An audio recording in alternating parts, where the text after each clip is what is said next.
I'm beginning sitting down, and then I'll, Okay. at some point shortly, I'm gonna Stand up. stand because, well, actually, I think I will put the headphones on too. So I'm seeing that a number of people are recording themselves. You're doing your recordings while sitting, and obviously you're doing rehearsals while sitting too, and that's fine. I have, I've made a case for standing, but I'm not insisting that we do that. And I realize also, for example, if your cord's not long enough, you can't really stand anyway without doing something weird. So sitting sometimes is going to be necessary for people, and that's fine. But if you are seated, you still have to activate your body and sit in just the best possible way that you can while you're singing so that you're activating your body. So this is partly inspired by the webinar that Scott Kovacs gave. This again was what was a week, 2 weeks ago. So I'm typing in the chat here, Dr. Scott Kovacs, the Emerald Ensemble. If you want to go check it out, you can. Now they have his webinar on the aging voice. I don't remember exactly what it's called, but something like that. I'll send a link. Okay, note to self. I'll send a link in the next email to that webinar. Hang on. So I was reviewing it a little bit to get some ideas of things to talk about in rehearsal today. I had, as you know, we had a few members who have either were there at the webinar or they went after, they looked at it afterwards to learn what they could. And so I had some things that I thought would be useful to talk about in rehearsal and share with you all. So that's partly what I'm doing now and what we'll spend the first portion of the rehearsal with today. So, let me see here. So he talks about, Scott talks about beginning, about the steps of warming up. And these are things, actually one of the challenges for me was because I've been doing this for a long time, I know it all. Just kidding, just kidding. Sorry, that's not what I meant. But the point is, as Scott was talking about certain things, I was like, uh-huh, yeah, okay, good, yep, yep, that's right, I know that. And I wasn't thinking about it from the context of a person who might not have had that experience or might not have all those pieces of information that I have. So it seemed valuable to go back and look at some things that might not be as familiar to people, and some of this will be familiar to you and some of it will be perhaps new. So as we talk, and some of it I've been talking about for years anyway, as we start to sing, we want to get the body involved. We want to get the whole body actively involved in I wonder if singing. Adam got his hair cut, or is it just up and Nope, above in the back? Or nope, nope, there it is. in the back. Yeah, These are very important no, things to establish, right? Yes. it's in the back, Definitely. but not in a Okay. bun. All right. So yes, actually Lorraine has a no bun rule. I'm not supposed to have a man bun ever. So I can't have any sort of bun, whatever. So, okay. Maybe. Oh, sorry. I didn't actually mean to do that, but I just muted everybody. But that's okay. We'll move on. And I was getting some sounds and I forgot that people might want to talk too, but you can unmute yourselves if you have something relevant to say. So anyway, moving on. Body. As we're sitting in our positions when we're going to sing, sometimes it seemed to me, watching people doing it, that sometimes your alignment isn't quite as good as it could be. Perhaps you're leaning or you're slouching or something like that. And if you can find the way to sit on your sits bones, have you heard that before? Sitz bones. As it's kind of, well, I'm not going to show you. It's the, it's the spot on, yeah, never mind. The pot on your butt where the 2 points and ischial tuberosities. I think that's the right word for it. Is that right, Wendy? Good. Okay. Anyway, that tells you lots now, I'm sure, everybody. Anyway, your sits bones, we'll just leave it at that. You want to balance on those. You want to be aligned above those. We I don't know if we've ever done this exercise before. There's an exercise that I do where you're standing, and obviously, we won't do that right now. But I have done this many times with my students where you stand and you allow yourself just a little bit to fall forward or fall back. If you were to stop yourself from staying upright, what would be the direction that you would fall? Would it be forward or back? And you got to be really careful with this, obviously, and not get carried away with it. But what you can discover about yourself is, do you have a tendency, for example, to hold some part of yourself out of alignment, which then would lead that motion, would lead that falling backwards or forwards? So I think we could experiment with adapting that into our current situation where we're sitting to sing and we're sitting on those sits bones and we're being aware. I like Lee just put in proprioception. That is the sense of where is your body? Where are your parts in relationship to each other, in relationship to gravity? If you want to say anything else about that, Lee, do you want to add something? Is that good? Okay. So we're working on our proprioception then. Where is your body? And now we're thinking about in relationship to the sits bones. Are you forward? Are you back? Where can you find that center of balance so that you have an upright position and an aligned and coordinated relationship between the parts of your body? That's what we're looking for. Now, I think I'd like to just kind of do a kind of an exercise like this, you know. So what we'll do is we'll breathe in as your arms come up, and obviously I won't be talking when I do that, and then you'll hiss out as you go down. So now I'm gonna do that. I'm gonna breathe in and hiss out slowly.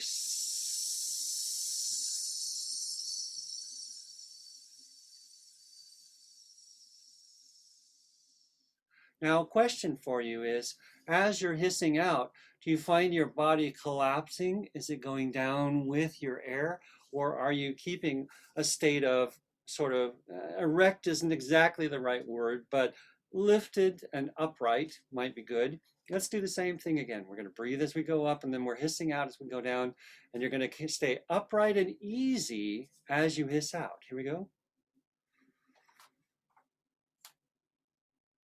And hiss out.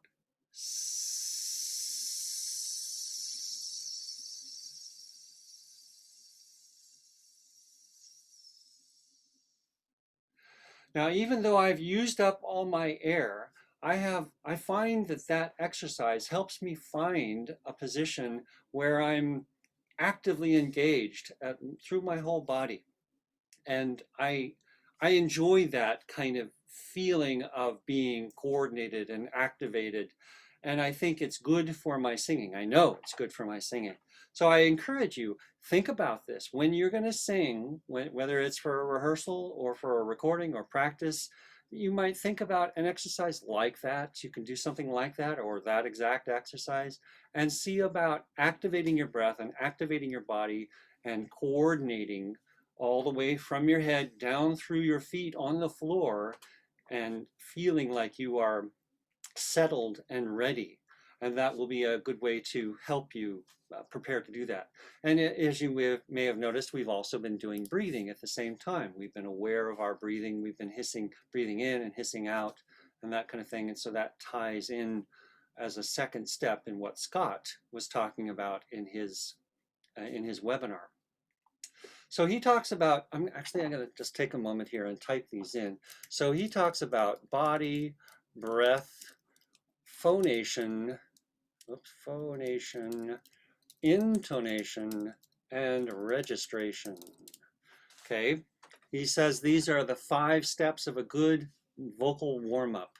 And we've just been talking about body and we've been talking about breath a little bit. He doesn't really talk very much about that. But one thing that he said that I like is you want to be sure that the hinges move freely in your body. Where the joints, you could think of it that way instead. But I like the word hinges just for a kind of a colorful, different way of thinking about it. Although be aware that your joints are more complicated than hinges. Of course, they're not just necessarily that sort of direction. So you want to be thinking about your body in the way that it's really put together and the way that it really moves. Don't try to superimpose a different structure on your body, or you'll try to use it that way and you'll find that it doesn't really work that way so well. So phonation, he talks about slides and glides to begin phonation, to begin the sound making with your voice. So let's go ahead and do some of that. And we're going to jump into the straw phonation here shortly, but you can do your slides and glides with or without the straw. For now, I'm going to do it without. And I'm going to do just some like, oh. So there's a slide up and back down. Go ahead and do that and do it at your own speed. And oh.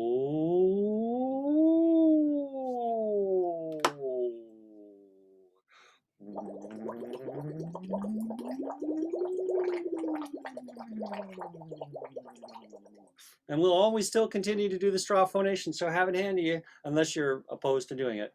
So again.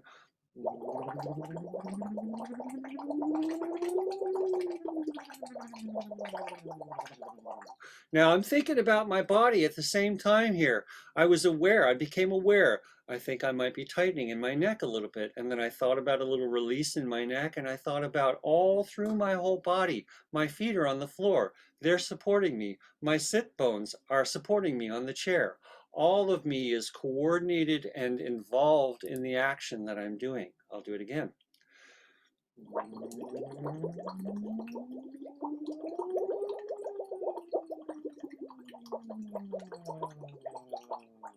And go ahead and do some short hills and valleys, okay?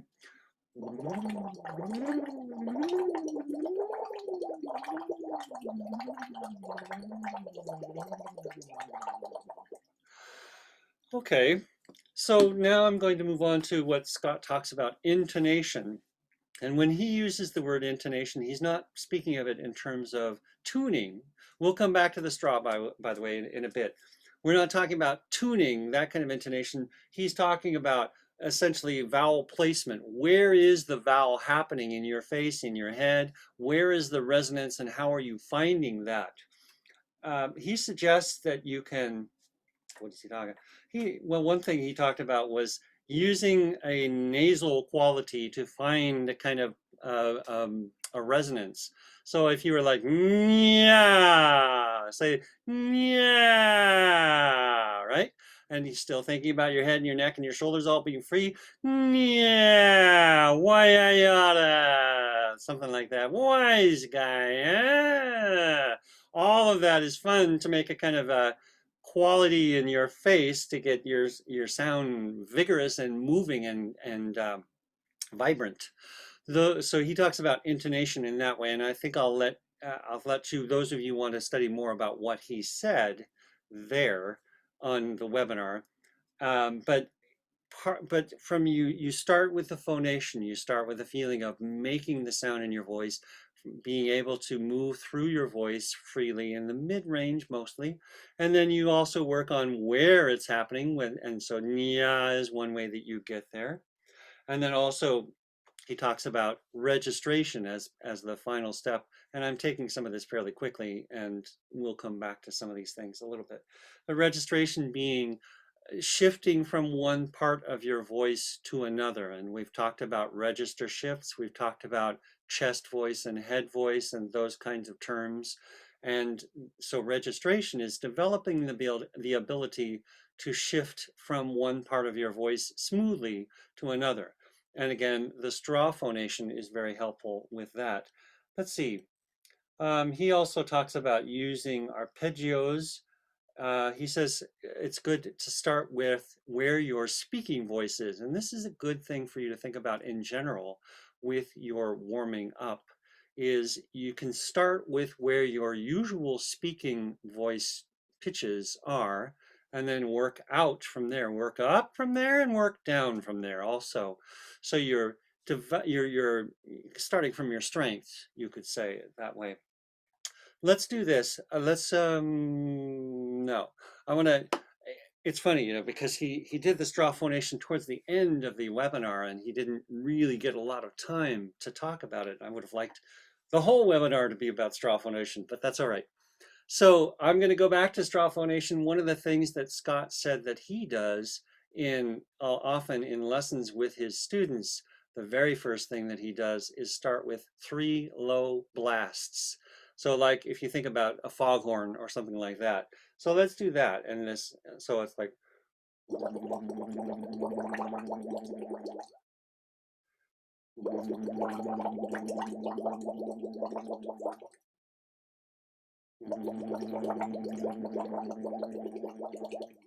So even though I'm doing it kind of in the way that he came to straw phonation in the webinar, that might be something that you actually begin your warming up session with, is those 3 low blasts. Let me just write 3 low blasts in the chat so that we have that in mind. Now, going from there, let's go ahead and actually put pitches with this. So that's his usual second step in the straw phonation warm up. So we're going to start on a B. And we're going to go 1 to 5 to 1, a slide that's actually pitched this time instead of just gliding wherever. So if we did, and I'm going to go up by a half, excuse me, up by a half step. And here.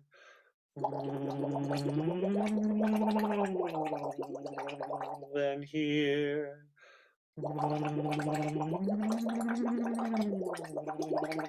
Then here. Then here.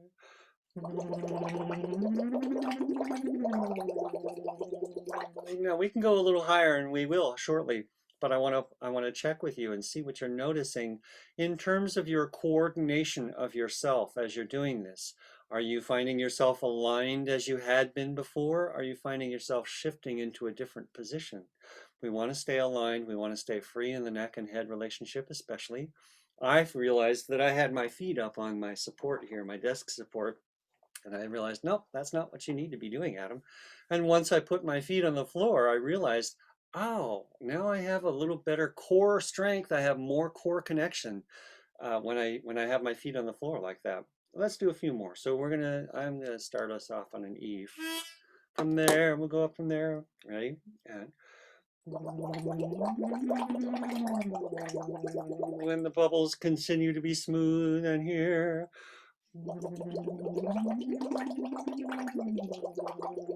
When we're starting to shift into another part of our voice. And here.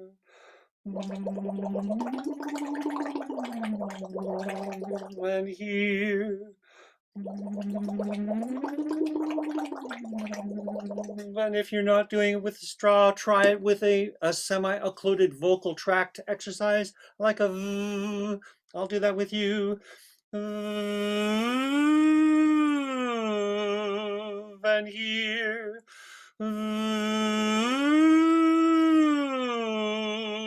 And here.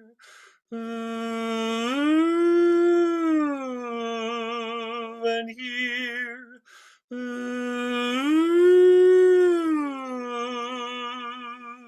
Okay, I don't know where we were. Let's see. Up to an F sharp there. So that's getting up there in the range. That's good. Okay, so let's see. I'm going to say, what questions do you have at this point? Does anybody have a question? It's great. I can watch all the screens at once now. Mark, I see your hand. Go for it. Question, you're muted.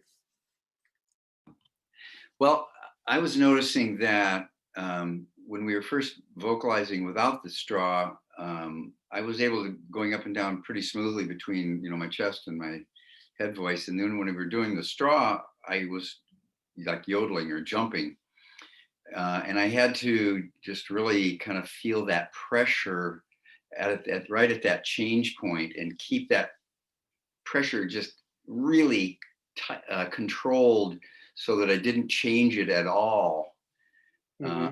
I don't know. It's just, this thing about going between registers has been something I've been trying to work on for some time and do it so that you could not hear it and it didn't crack or anything. Right. So I don't know what this is relevant to for exactly. No, that's good. That's good. Would you be up for doing a problematic one in front of Sure. us? Sure. Go for it, please. Ah. Uh-huh. Okay, now, I just cracked there. yes, you did. But so you're not using a straw right now, is that right? Well, Straw. not this minute. Not then I Oh, wasn't. now do it with the straw, please. Okay.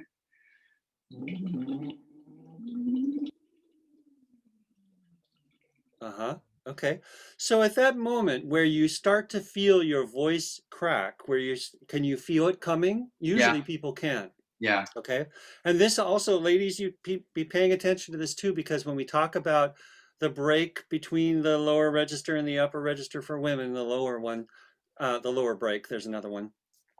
I often suggest to women that they really slow down when you get to that point where you feel like your voice is just about to break. Slow down and see if you can thread your way through that. That's one of the metaphors I use. Mark, can you do that again and see if you can? You went a little too fast last time. You jumped way up there. And so if Okay. you could go slower about it and take your time to thread through it. You think I should go from low to up or high to low? Well, Scott talks about people sometimes finding it easier to start high and come down, but that could be a different context here. I think right now you're trying to address the fact that your voice wants to break when you're going into the high register. So let's go ahead and go from low to high. Okay.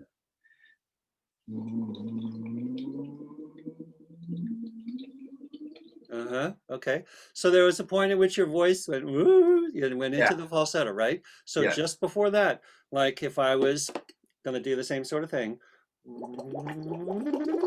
right? Okay, I let my voice crack like that. Yeah. Yeah.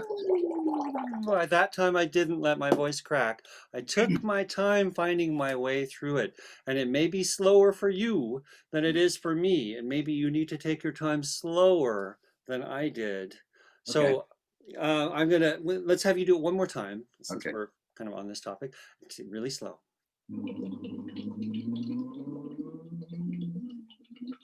No, I cracked That's all again. right. Okay, so try this. Go. Woo. Let's see. Woo. Start high and come down with the straw.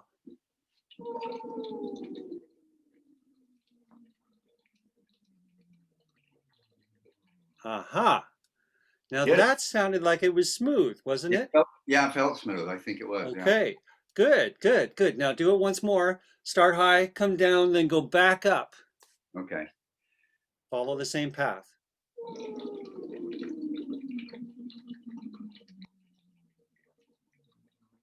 Now.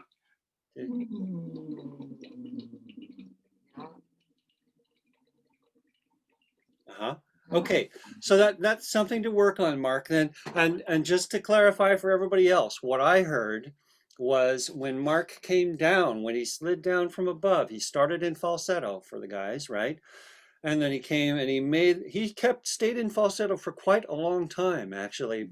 And so the change into his head voice, chest voice, came quite late, but it still sounded pretty smooth to me. So my goal when I said do it, come down and then go back up, my goal was that you could find your way back through that you had just established by coming down. That can you go right back the same track, if you will.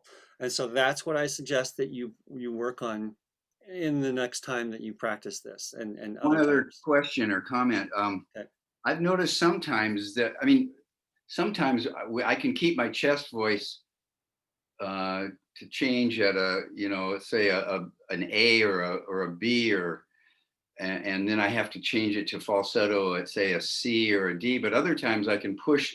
I guess my question is I can push falsetto down lower, or I can sometimes push chest up higher, so that there's kind of an overlap zone where you can do either one. Yeah. And I'm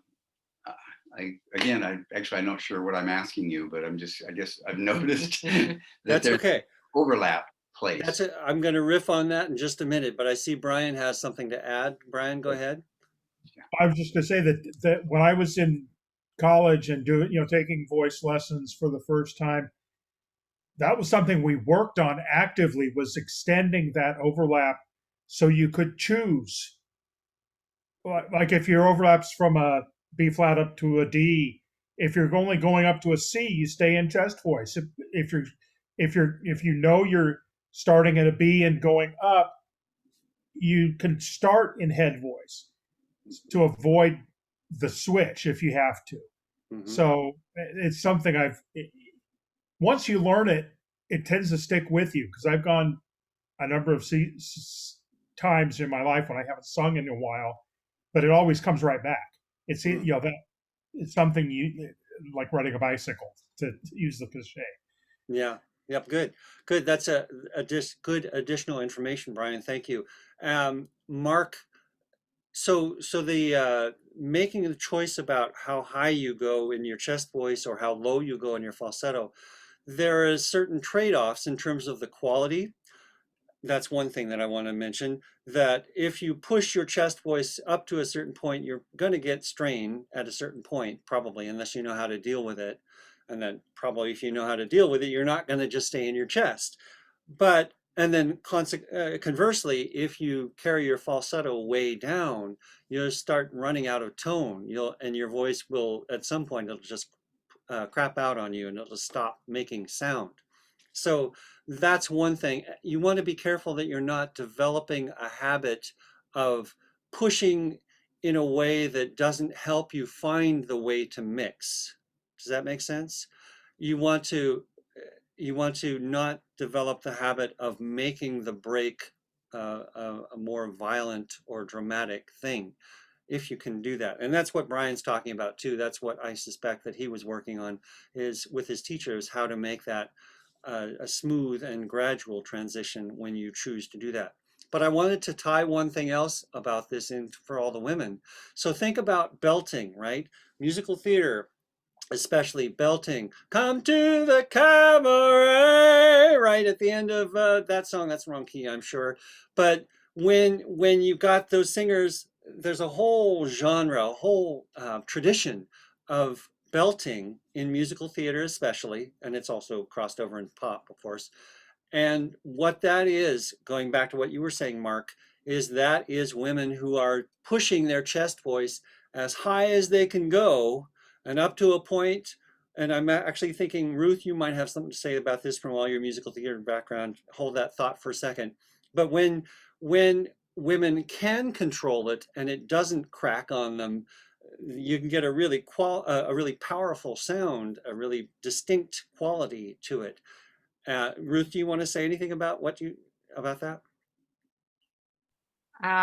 Just that, it seems like I haven't seen very many people that can bridge it really nicely, that can go between it. They choose one or the other, and then they concentrate on creating a wider range for that particular voice to try and keep the same tone at it.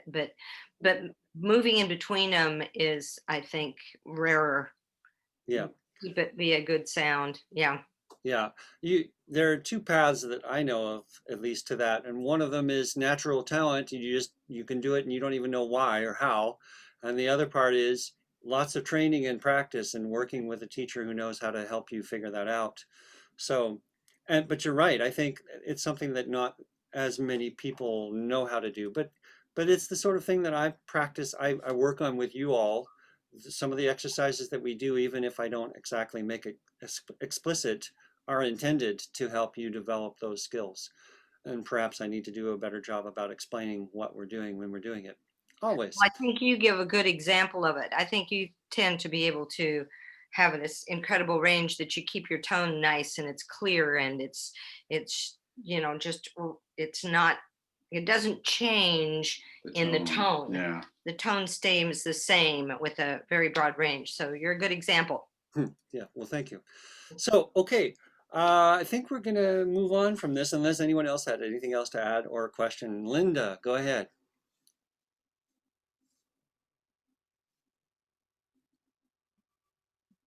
Still muted, Linda. Space bar. I think if you hold the space bar down, wait, now she moved somewhere. That's where, oh, it's like Zoom is sending people to different places on the screen. Are you ready, Linda? Go ahead. Uh, Oh, okay, can you hear me? I can hear you. Okay, great. Well, lately I've noticed, I mean, since this session, I've noticed that when I get into my lower range, I tend to shred a little bit, and I have never done that before. So Okay. I'm wondering if that phonation would help me get over that Hmm. shredding. It almost sounds like I have a cold or something, and it's not a familiar thing for Yeah. me. Well, one thing I would say is you might consider seeing a doctor, an ENT about that, an ear, nose, and throat doctor, an otolaryngologist. Um, but I'm curious, do you do the straw thing? Have you been doing the straw thing? Straw phonation? And when you do that straw phonation, do you find that that makes any change in whether your voice is shredding or not? I think it helps a little. Yeah. Okay, that's what I'm thinking. What's what I was hoping. um, when we work on straw phonation, and this is for everybody, when we do that, it equalizes. I've talked about this before, and I'm not sure necessarily how successfully I've talked about it, but when we use straw phonation, it equalizes the pressure above and below the glottis, where the vocal cords are. So there's a certain amount of pressure coming from below, and especially when we push hard, when when we make a sound like that, we are pushing a lot of pressure on our vocal cords. And then there needs to be a corresponding amount of pressure above, although actually you never want that much pressure, is what I just demonstrated. You want to have a balanced pressure above and below your glottis so that it doesn't make it as violent a difference between the two. With the straw phonation, that's what it does. It balances that pressure. It actually encourages you to not use so much pressure from below so that the pressure above can be balanced with the pressure from below. I suspect, I'm not sure I know enough really to tell, and I might even have you sing a little bit, but I suspect that one possibility is that the pressure you're putting on your low range, the amount of breath you're using is causing your vocal folds to not approximate properly, to not um, hit each other properly. And that's the cause of the shredding sound, the fraying, if you will. And so it's possible that the straw phonation would help you reduce that amount of pressure that you're putting on it from below, especially in that low range, because it's really easy in the low range to put too much pressure on our voice. So that might be something that would help you. Let's do this, everybody. Let's do a little bit of an exercise here. We're going to start high and go low, not that high, just medium high, and go down, ideally with straw phonation, but you can do this with a v or a z or something like that. I'm going to do it without the straw first so you can hear what I'm doing. So like, let's see, if I was there. I think this might be too high, but we'll see. So if I went, now even with a v, that's preventing me from pushing too hard. If I went, you hear I'm getting a little roughness there, and I really shouldn't do that very often because it's not good for me. But that could be, is that a similar sort of thing that you're getting, Linda? So I put too much pressure on my voice there, and I knew I was doing it. I was doing it for the demonstration. And so you don't want to use that much. So if I was, but the semi-occluded vocal tract exercises like a v or a z will help me be aware of how much pressure I'm putting and will help me not put that much pressure on my voice. So like, or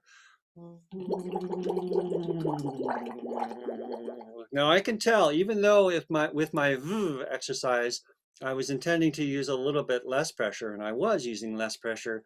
When I did it with the straw, it was less pressure yet. The straw clarified for me that I didn't need even as much pressure as I had used before to get that tone down in that low range. So let's do this some more. I've been told by a vocal speech therapist back in the summer that I was using way more power with my voice than I needed to.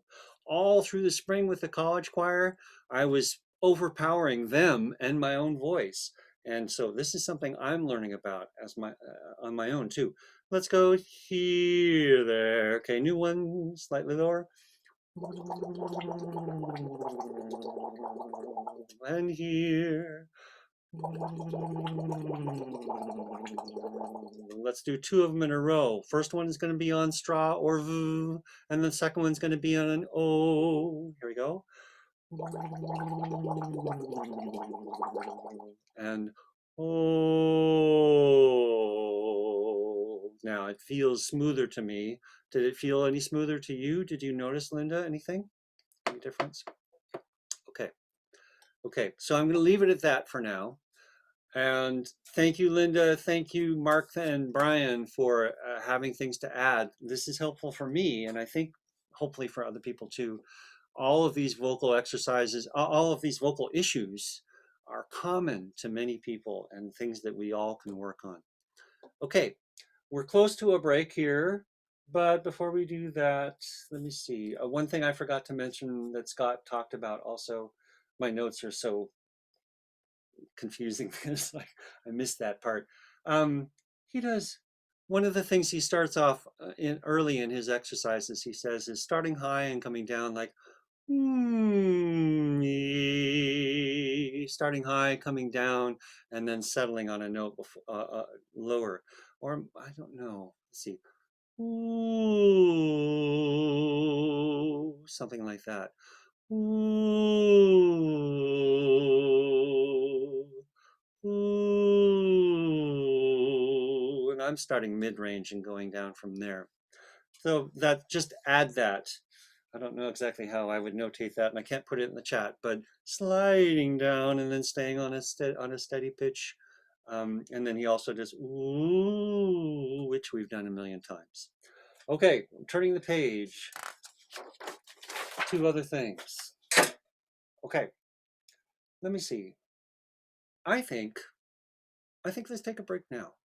Let's just take a break for 5 minutes, and then we'll continue on at that point. It's a good stopping point. Oh, and then I can also go up.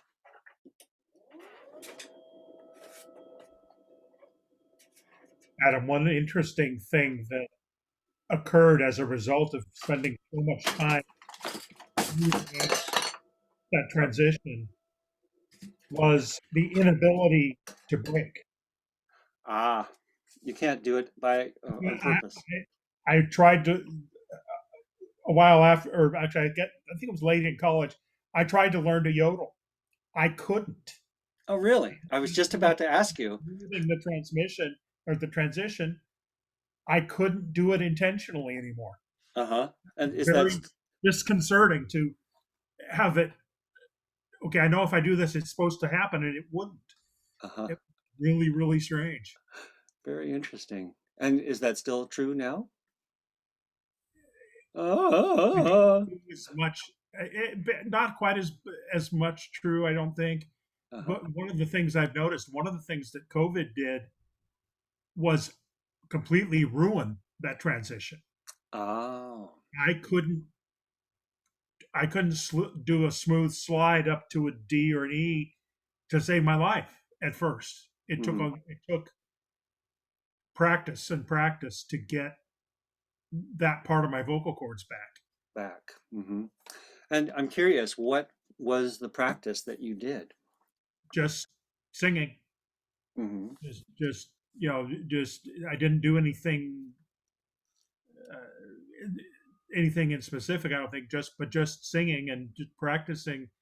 Go scales up and down, or being able to hit high notes reliably, or Mm-hmm. I think it was even when we started this that I was starting in on just singing regularly, more than I do singing hymns at church anyway. Mm-hmm. It took a long time. Yeah. I didn't realize that it had been so bad until I tried to come back. Yeah. I'm interested. It seems like maybe the work that you did way back when you were studying voice in a focused way, that set some foundational Oh, definitely, habits for you. definitely. It Okay. was, and it goes with a lot of the my other singing habits. Is that this a lot of the stuff you talk about. I think about. I think I'm already doing that. What is he talking about? That I realize not everybody gets it the way I do. So, Hmm. you know, um, And not everybody has had training after all. I would bet that probably, I wonder, 25% of the chorale maybe has had training. I wonder. Don't know. I spent 3 years in concert choir, and we had to take voice lessons that whole time, and it was it was interesting. I'd sung Hmm. all my life, but it was interesting to learn what I was doing. Yeah, yeah. It's funny. When I was in my doctoral program, I did a topic on vocal pedagogy, vocal technique, and read a bunch of books and came away feeling like, oh, there were way too many people writing books that said, this is the only way to do it, and everybody else is wrong. And it was just a problem for me, actually. Well, I did the same thing. I went through. Well, we had two different directors among the 3 years I was there, very different techniques. And then my next real singing, I sang barbershop for 5 or 6 years, and that was completely different again. Hmm. They're completely different than any of the other ones, but it all works together as long as I don't get too opinionated. Isn't that the truth? Yeah, I like that. Well, we're close to coming back here. Oh, wait, Wendy, I found some nice. Okay, good, good. I'll check that out, Wendy. Thank you, Kathleen Hanson.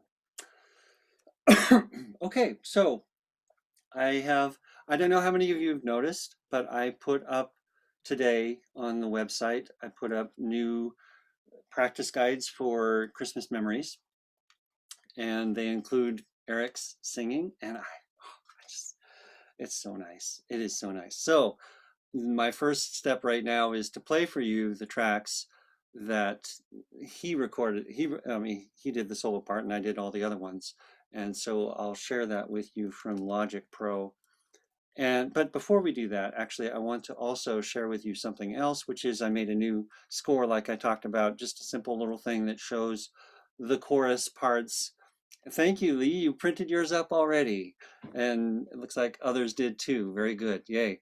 So that's going to make it easier for you to follow your part. So I'm asking everybody, please, before you record Christmas memories, be sure that you download the new score and use the new score for your recording purposes.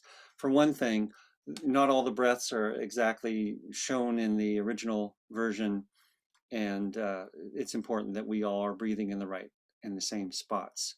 So I'm going to share the screen and go into Logic. Can we see Logic? Are we seeing Logic? Somebody give me a wave. Thank you. Good. Okay. I'm going to go to Christmas Memories. So I'm just going to go ahead and play the whole thing. And I wish that I could watch all of you instead of the computer, but I can't watch you and play this. So here's the beginning. I'm just going to I think I'm going to play the whole song. Eventually it won't have this beginning 3 seconds of silence. We hearing it? Can I get a thumbs up? We're hearing it. Thank you.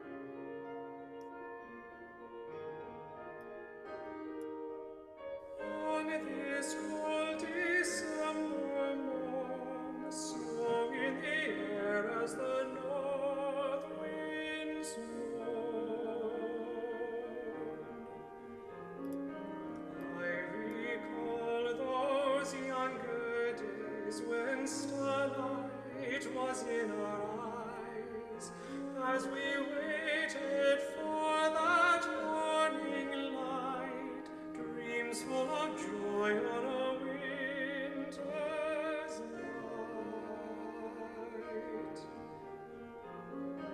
1, 2, 3, 4. 1, 2, 3, 4. 1.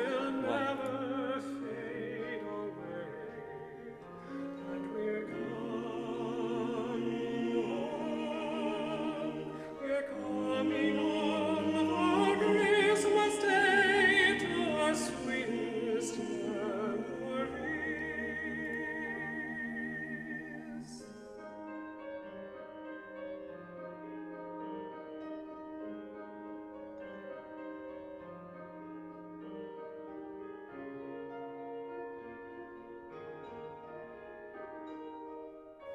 Walking on familiar roads, snow in the air as the cold wind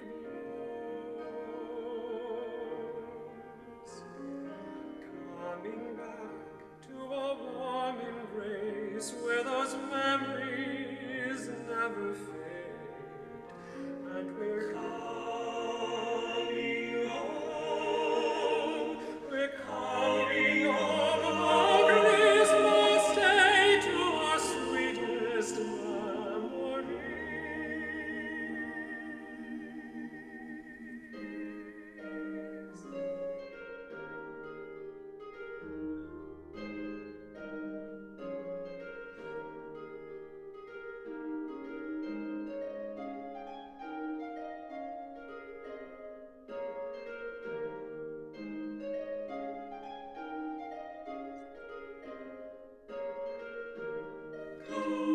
Gloria in excelsis Deo, Gloria in excelsis Deo. Ding, ding, dong, ding, dong, ding, dong, ding, dong, ding, dong, ding, dong, ding. Right. It'll be better when it's you all. We're coming home for Christmas Day to our sweetest memories.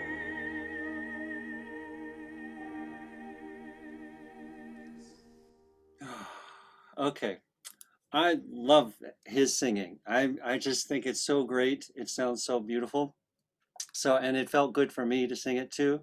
Actually, when I started recording it 5 days ago or something, it didn't take, I just did it. I did the recordings last night, but when I first tried to do the recordings, I wasn't feeling it.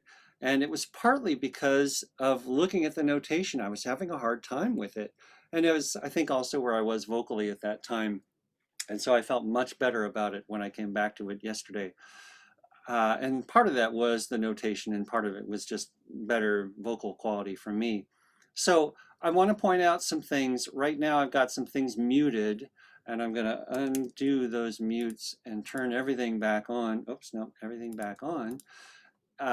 So that's like just hearing the pitches, but it's also here on this counting track. When you listen, this isn't in the all parts equal version of the song, only in your part predominant ones do you hear 2, 3, 1. My voice counting 1, 2. I actually, this is a different thing. I used to count sometimes on, like I'd count for the altos, and then I count for the tenors, and then I count for the basses, but I realized, wait, I could just do it once. So that's what I'm doing now. Also, let's see. Okay, so there are some individual things that I want to address in the song. Let me go over to the sheet music, Christmas Memories. Okay, so sorry for scrolling here and jumping. What you need to know, just to be clear so that everybody understands what this sheet music is showing, it shows a phrase or so before each of your entrances. I don't show all of the music that Eric is singing, only as it leads into your part. Also, there are certain things that you want to focus on, you want to be aware of, just to make sure you're getting your first pitch. And some of you, this will be like, well, that's obvious. And some of you will be like, okay, this is good for me to know. So for example, those sweet Chris, those B flats, right? There's the B flats for the sopranos and the tenors. That's how you're getting your first pitch. Those sweet, and the altos, those, there's your ooh, there's your F for your first entrance there. Now the basses have kind of the weirdest part in terms of getting your first pitch. Oh, you know what? Actually, I'm sorry. I need to do something real quick. I need to stop sharing for a moment and see if anybody needs to get in. Nope. Okay. If anybody was in the waiting room. Okay. So basses, you have an unusual, usually basses sing the roots of the chords very often when they come in on a phrase. And in this case, you're on the third. And it's an unstable chord. I don't know if you remember, Morton Lauridsen loves to use chords like that too. He often voices chords with the basses on the third. So that's what Michael McGlynn has done here. And it might be a little bit difficult to hear. So when you'll hear me sing in the practice guide for the basses, if you follow the line down here of the melody, never fade away, there's an E flat, and you go down one note from there, and there's your D flat.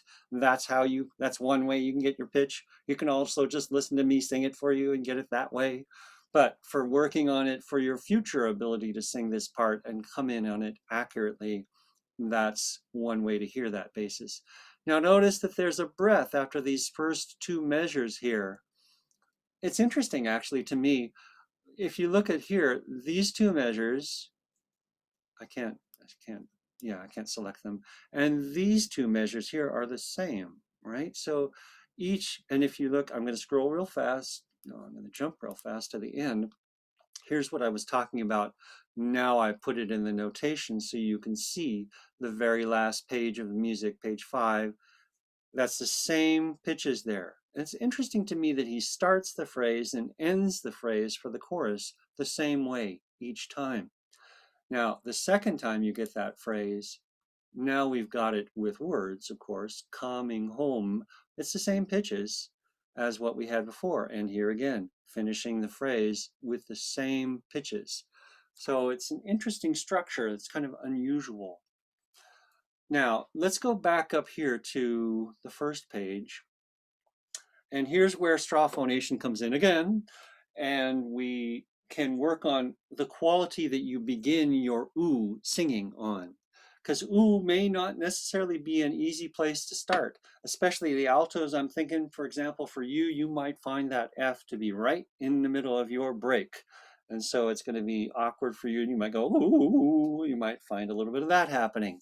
So if you do it with the straw, I predict that you will have a better sense of what the amount of pressure, going back to what Linda and we were talking about, the amount of pressure you need to put on your voice or not to get that pitch correct.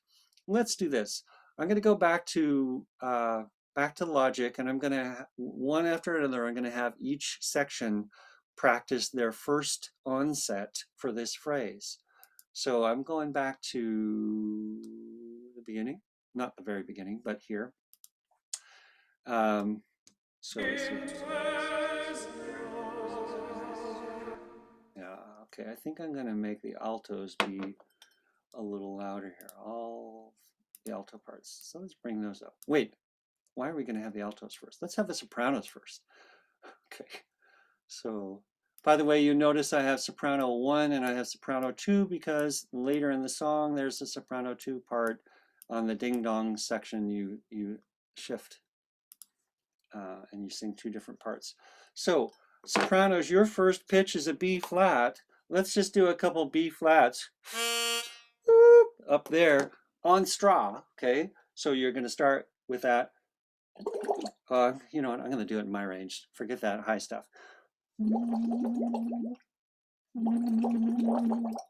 Ooh. Ooh. Let's do it in the context of the song now. 1, 2, 3, 4. 1, 2, 3, 4. 1, 2. We got 3 Erics now. 1, 2, 3, 4.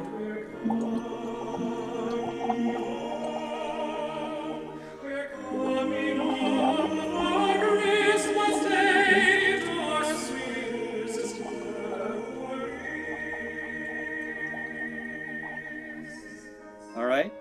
So a couple things came to mind as we were doing that. And I don't know how your first onset was on that ooh. We should do that for a moment with the actual ooh rather than the straw. But when you come in, sopranos, you've got that first that B flat and then the C. Ooh, you want to make sure that you're prepared, that really nothing changes when you take the breath in. By the way, let me just say parenthetically, all the things that I'm saying here pretty much apply to every part. So even though altos have a different line, you still want to have your vocal mechanism prepared for this ooh and that ooh as well, so that it doesn't really change, that you find that you have found the most comfortable, most effective way to sing that ooh, and you do it in both of those onsets, both in measure 27 and measure 29. So, and then the other thing is, ideally you would have enough breath to get through this entire phrase with one breath. If you don't, that's okay. See if you can sneak in, right? And probably not here, for example, you wouldn't breathe right when you're changing the pitch unless you come in a little bit after it, because it's too likely that you will wobble on that pitch change there. So it's much better to come in somewhere in the middle when it's not so noticeable.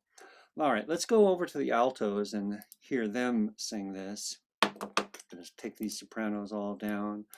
And maybe that's not necessary. I don't know. I really need to I need to set this up so I can move it all together. Oops, altos. I'm sorry, let's do this. This is the F sharp. Let's do a couple F sharps on the straw before we get into the actual song. So, and again. Now, if you're wondering, isn't this kind of easy? Well, maybe it is, but we're looking for detail here. We're looking for precise ability to control your voice and to make it better and better and better. These kind of details will help you improve. Again, there's an F sharp. We'll do it again. And then ooh, ooh, and a straw. Now, what we're working against, what we're not wanting to do is like, ooh, a glottalized attack, or ooh, where you kind of get the motor running after you've started singing. We don't want either of those things. We want it exactly when you choose to be. Ready? Here you go. 1, 2, 3. Okay, let's do it with the song now.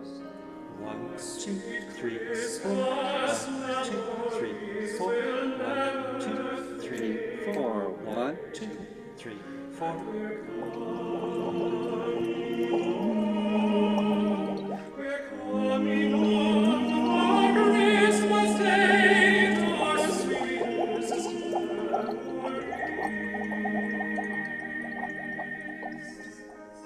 All right, so altos, I love your part. It's so beautiful.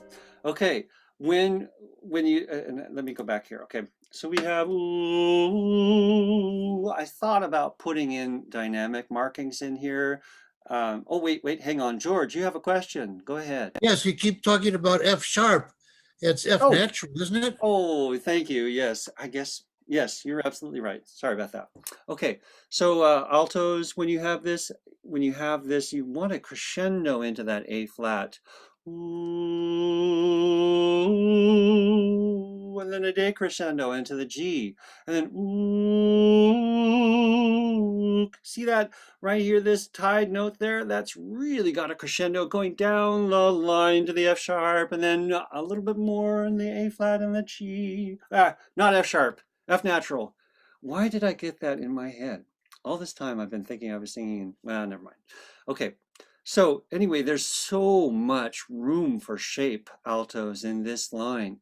And every part has shape. That's one of the reasons why I love this piece so much and why I wanted to do it, is because you all have opportunities, even though you only sang for about 45 seconds in this song, something like that. Those are such rich, full of music opportunities. So let's hear that again. I want to hear what I did when I sang that, because I was really intentional about that when I sang this altos. 1, 2, 3, 4.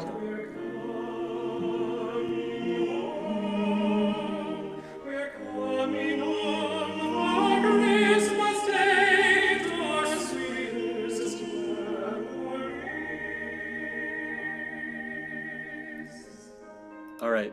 So altos, did you feel that? Did you sing that way? Did you move that way? Did you feel your body going as you felt the momentum of the music? That's the kind of thing we're looking for. All right, tenors, let's see what you sound like on this part. It's a very light, heady quality ooh for the tenors. This is not a powerful sound at all. You want to be easy in your quality as you're singing here. Let's see what I did here. 2, 3, 4. Well, that's the B flat, it's easy. And here, light heady. All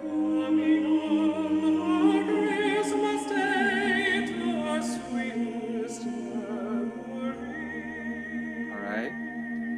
So tenors, it may not necessarily be easy for all of you to find that E flat in a heady, hooty quality and not push too much in that upper range. So, ooh, of course, for the female tenors, you might, well, actually for the female tenors, you might have a little bit of a struggle with that too.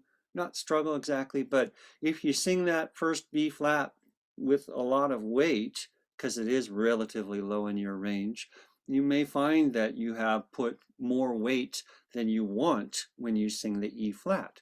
So let's do this. All the tenors, and anybody who wants to can experiment with this and practice this. We're going to do 2 onsets. We're going to do the B flat and then we're going to do the E flat.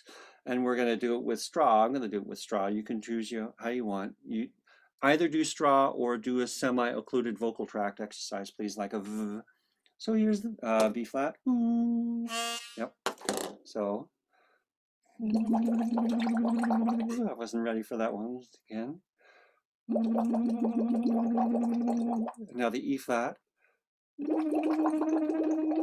Now I noticed I wobbled a little bit on my E flat there. I wasn't quite ready for it, so I needed to prepare for that, and maybe my breath probably took me out of my technique just a little bit. It took me out of the preparation that I'd done before. Let's do it again. Now the E flat.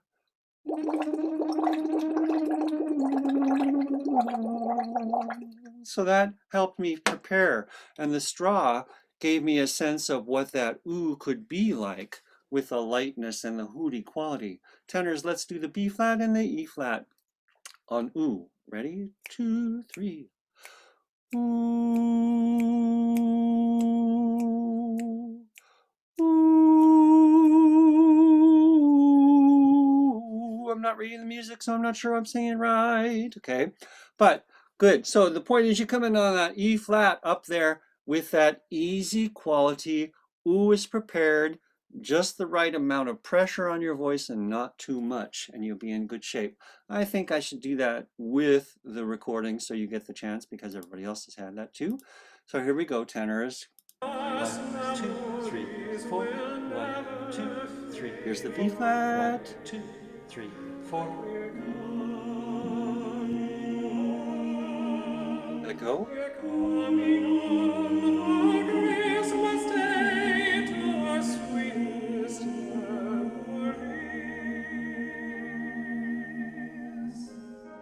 One of the things that's a good exercise about this song for everybody is how long you sustain that last note. Altos, it's different for you because you are changing, you're moving your notes. The basses and tenors and sopranos, you sustain the same pitch. Are you staying on the same vowel? Is it staying open and free? Are you collapsing as you sing it? Are you losing focus? Are you losing air? You want to see if you can keep it vibrant and steady and continuous as you do that. Now basses, last up. Let's take the tenors down and take the basses up. Bring you up. Now, one thing I love about, I mentioned already the basses have that, ooh, you start in the third and you're heading up there and then you jump to the A flat coming down the line, dan, da, da. It's such a beautiful line. Also, for some reason, in context with the rest of the harmony that's happening with all the other parts. So basses, you have this first D flat and then move up to the A flat, and then you need to adjust for the A flat. Like Mark was talking about earlier, when you talk about where your chest voice and where your head voice quality is, you may find that that A flat needs to have a lighter quality than the D flat did, and that would be something that a straw can help you figure out too. So basses, let's do this. We're going to do just the D flat and then the A flat. Here we go with a straw. And then the A flat here. Let's do the whole phrase. So 2, 3.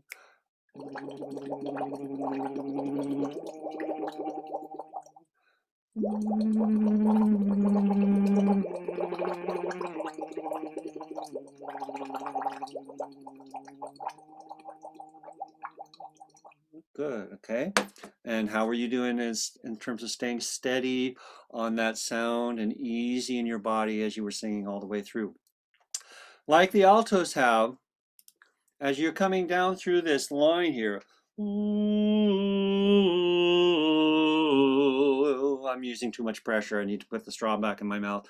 That D flat is really the arrival point, and then there's a relaxing into the E flat here. So let's do that. Whoops, excuse me. Let's do that with the Christmas memories with the recording. So basses, we're going to start on that D flat. Okay, here we go. Whoops. 4, 5, 2, 3, 4. 1, 2, 3, 4. 1, 2. Here's the pitch. We're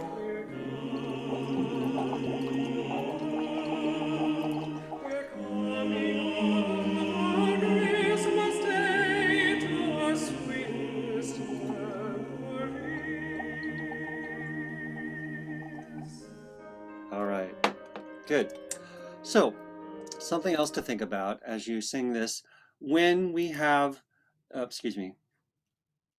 when we have this, the fermata here. Stephanie, is Stephanie with us tonight? I haven't seen her. I don't think she's here. Okay. So, when we have, Stephanie slowed down here, a little bit of retard. So that's what the fermata is about. It's not really a long fermata. It's more of a rubato, maybe, a retard. Listen for, in this phrase at least, you can listen for Eric's S. That's one possible place to cut off. But of course I'll be cueing you visually for that. I'm just suggesting that it's good for you to have a really strong idea, a strong feeling of where this phrase ends so that you don't have any sound in your voice of uncertainty. When one is uncertain about where the phrase ends, it's really easy to let your tone kind of lose focus a little bit. So it's really important that you develop a strong sense, an awareness of where that is. Now, I have an advantage, which I use when I'm singing these, because once I've done one of these tracks and it's in the right spot, I can actually just visually watch and see where the cutoff is, and I'll put it in the same spot. So it's kind of cheating for me, except for the first time. But you'll have the visual from me, my conducting, and you'll have the audio, you'll have Eric to follow also. Okay, moving on to the next phrase. I gotta tell you, sometimes I've been unsure, what are we gonna work on? How are we gonna fill up this time? And I hope that you don't feel like this is so much minutia that it's like, could we just sing, or something like that. But as I can conceive of it, these are the things that make the difference between your tracks and our recording being refined and polished. And you're singing not just for this project, but for the long term. Anytime you can think about a piece like this in such detail and such focus, you are going to come out with a better quality contribution to the group as a whole, which means our product as a group improves. So this is my thinking. Now, pitches, we talked about the shapes of the phrases and all that because it's exactly the same in terms of pitches, the second set of phrases. Let me just show you that. The only difference is now we've got words, but guess what? That coming home, that C is a trap. You got to watch out for that. And how are you going to start that C and get the vowel right behind it so that it's moving along and doesn't get like stopped coming home or something like that. So that can be something else that you practice and you work on your own. Let's have, and we can also do that right here. So if I have a D flat, there's the B flat, so the D flat, and tenors come, and sopranos come, same B flat, and altos come, there's your F. Let's do 3 onsets on a ka, right? So I'll give you a 4/4, we'll go ka, again, ka, one more time. Coming home, coming home. I'm going to stop there. Okay, I know we want to go on. We will shortly. So I'm thinking about the vowel being right behind the C. I'm thinking about the C not getting trapped in my throat or stuck there. Ka, ka. My air is moving, and the vowel goes right along behind that C because the air is moving. When we sing home, come, there's a moment of release of that M that allows you release not only of the consonant and the vowel, of the pitch behind it. Sorry, this is a voiced consonant, so the pitch behind it, but also a release of your whole body, which means that the release is the new breath. You take in the new air and you're ready for the next phrase. I'm going to sing the alto part again, but any of you can sing whatever your part is. Here we go. 2, 3. Coming home, coming home.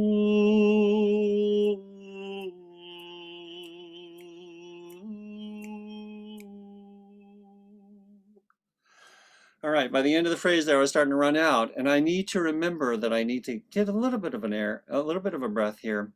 It's not tanking up. It's so important that you don't tank up ever, but especially not here, because you're gonna, when you tank up, what that means, that's a way of saying, I gotta get as much breath as I can, right? Well, no, that's never gonna help you, actually. You get as much breath as you can comfortably take, as much breath as feels right and is not causing you another degree of tension that you don't need to help. It's not going to help you. But on the flip side of it, I wasn't really thinking as well as I could have about my breath there, and so I didn't get as much as I needed. So also, when we get to sweetest memories, the last phrase, the last measure of this phrase, it's a longer retard this time. It's held out a little bit longer, so that might take you by surprise. Let's do that with Logic Pro this time. I'm going to take the basses down, so we'll all be about equal. And so here we go.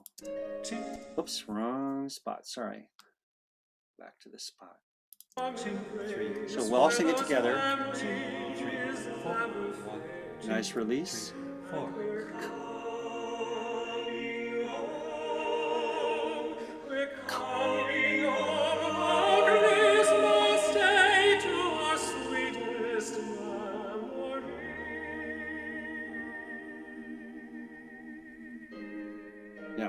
Now, Eric holds on longer. If you look at just the visual right here, I cut off all of us early, and I let him, as the soloist, carry on just a little bit. I think he does a beautiful job there. But you want to be aware of where that cutoff is. Notice this is a visual thing. Let me open this up. So here's the harp track. Let's look at how that looks. Notice the cutoff is right when the harp comes in. So that's an audio cue for you. Of course, again, I'll be conducting you. I'll show you when to cut off, but just in terms of your own development of your understanding of this piece, when that harp comes in, that's your moment to release. And again, we're on an oo here, so if it was an S or some sibilant consonant or something like that, we'd have to be more careful and more exact about where the cutoff is. But since it's an oo, there's going to be a natural tailing off of your vocal tone.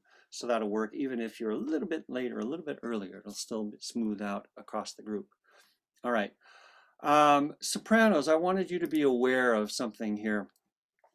So it's possible on the Anuna recording that they changed to oo here, but I didn't want to do that. I wanted you to change to your oo here. So coming home, ooh, coming home, ooh, right? That's the words. of this phrase, coming home. And obviously here we have that dashed slur, which means do not breathe in between home and ooh, and that goes for all parts. It's really important that we feel that consistent, steady sound there. Faces, it would be coming home, etc. Okay. All right, let me see a show of hands if anybody has questions so far about what we've been talking about. Okay, and I can see most people. All right, good. All right, so far so good.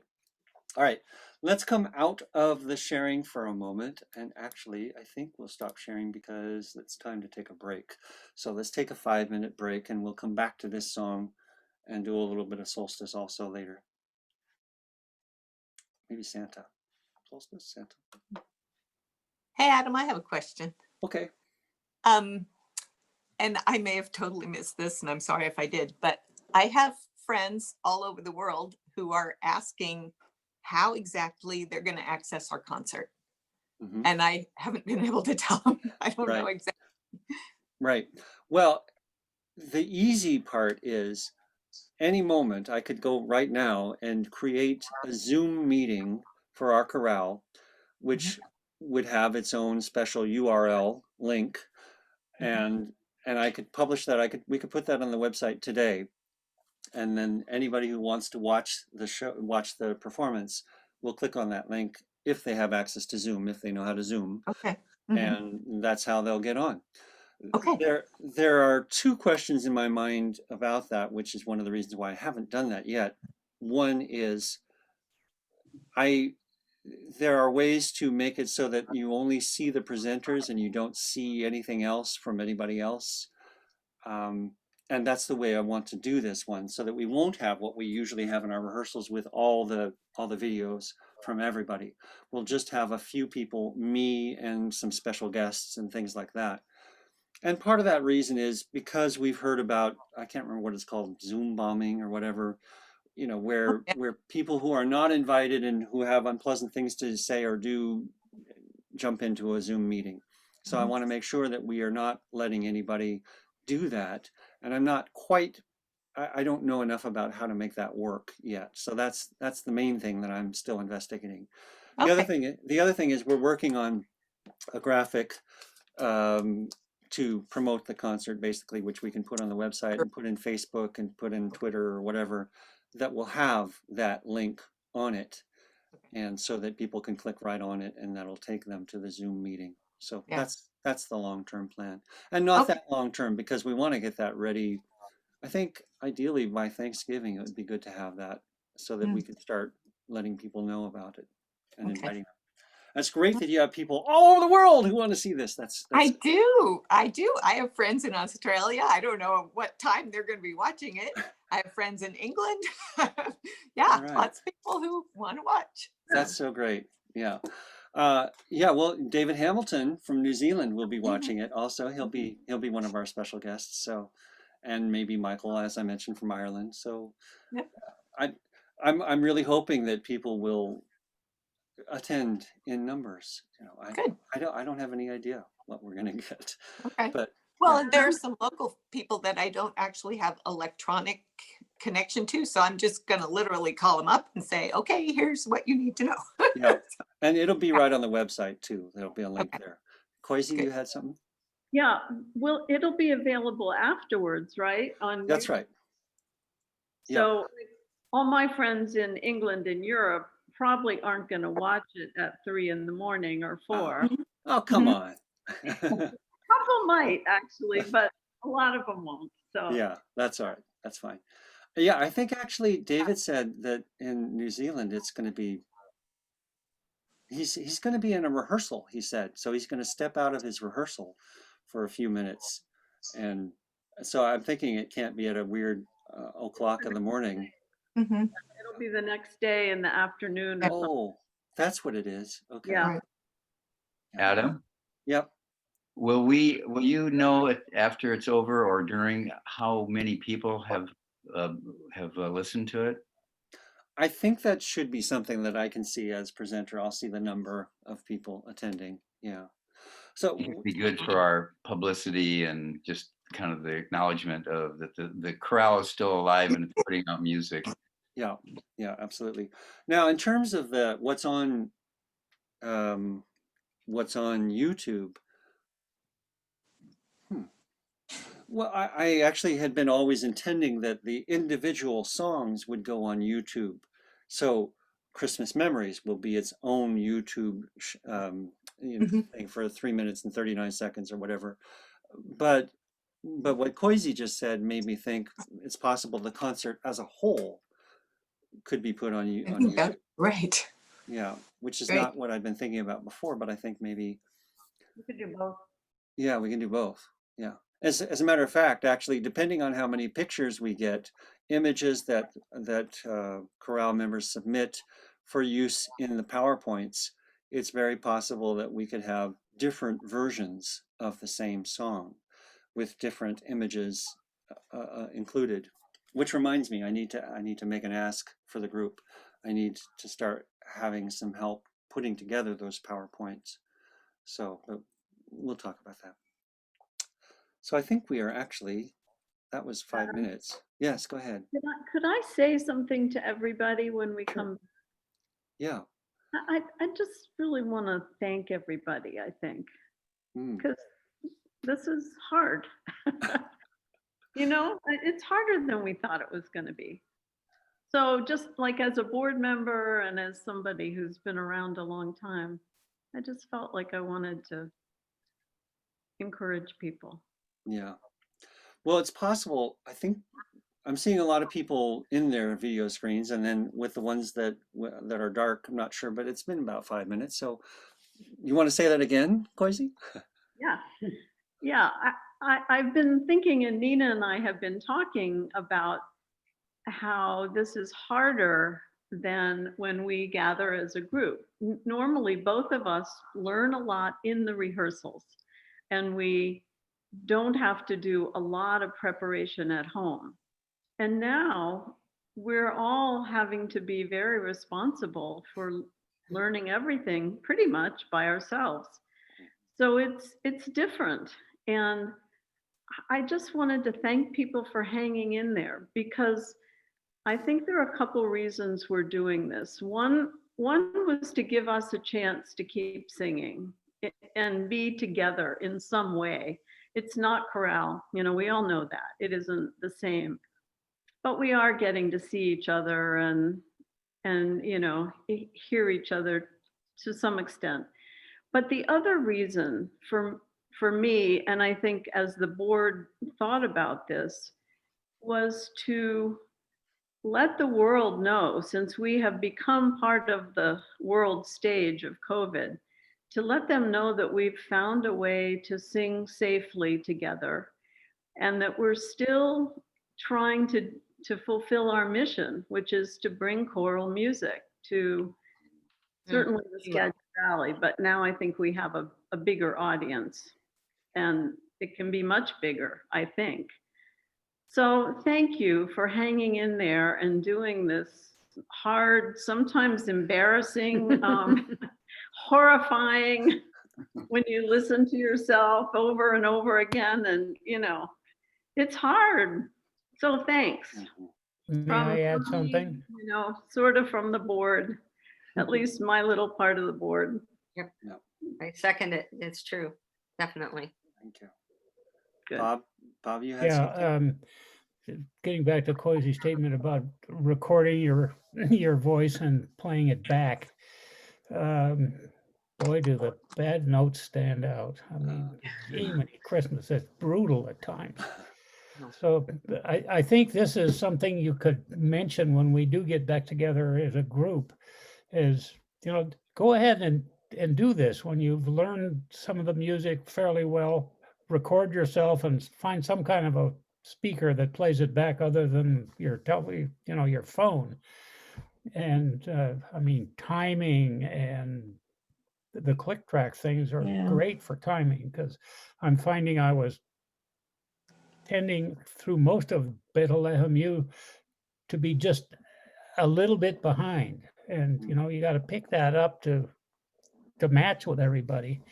And when you get to see it and hear it repeatedly, how you're doing, you learn it a lot better.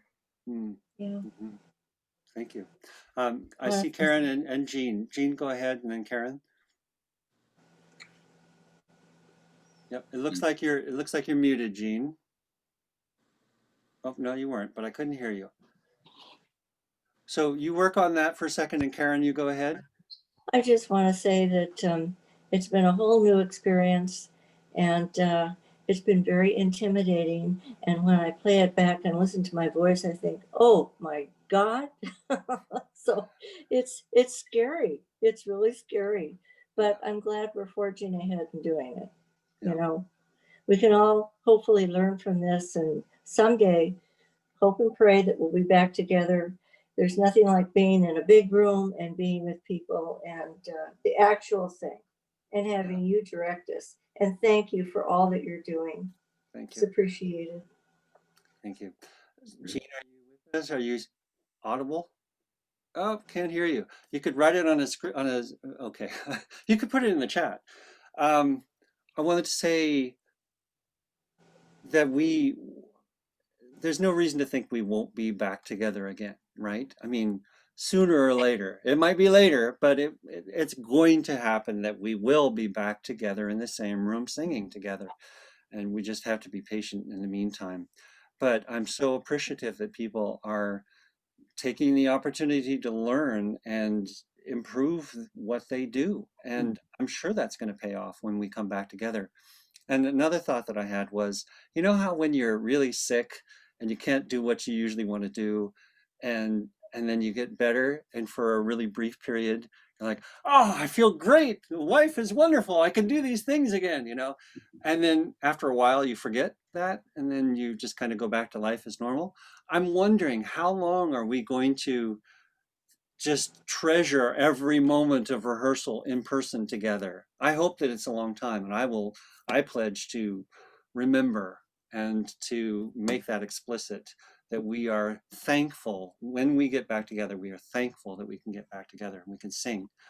And there's going to be so many things that we can learn from having experienced this. And then when we're back together and we can hear what it sounds like when you blend with other people and when you're in tune with other people and all those things. So there's lots more to come. There's lots more. I hope the church is ready for a lot of splatters of water on the floor. Yes, yes. Tears of joy. Yeah. Ruth. I was thinking of straw phonation. Oh, oh, that. Yeah. Okay.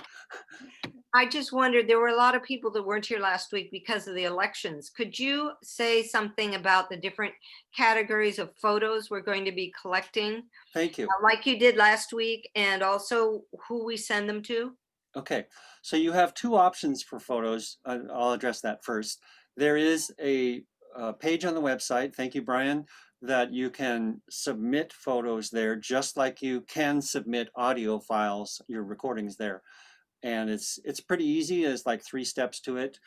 And that's one option. And then several of you have done that already. I've got lots of fun photos, both. And so now we get to what are the photos? Basically, there's 2 kinds of photos that I'm looking for.